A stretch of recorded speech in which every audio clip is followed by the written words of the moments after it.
Hi, I'm Harbir Singh, and today's video was requested by Wakas Khan on Instagram, and his question was, can you analyze my running technique because I'm getting shin splints?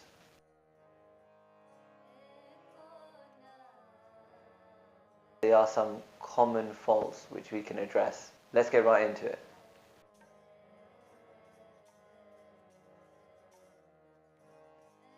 In this first clip we can see that when Wakas is running, his right leg turns out.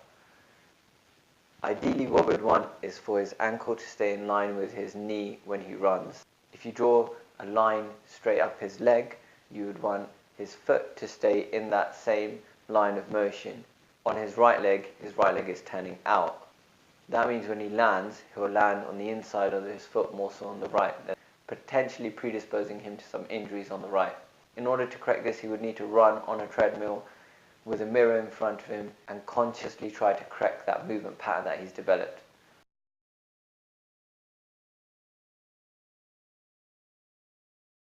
In the next clip we can see Wakas' arms very close to the body when he's running, and most of the momentum is coming from his elbows as opposed to his body swinging as it should.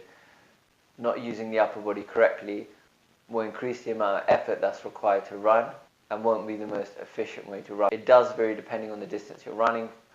Longer distance, you've just got to keep the upper body relaxed, whereas short distance, the upper body momentum is very important.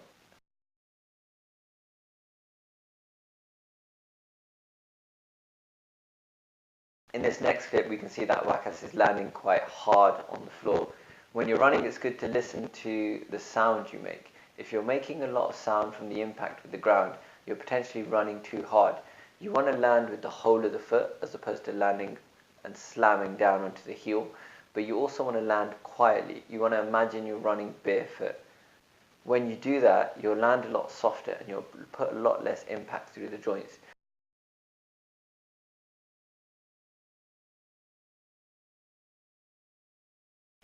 In this next clip, we're looking at his posture.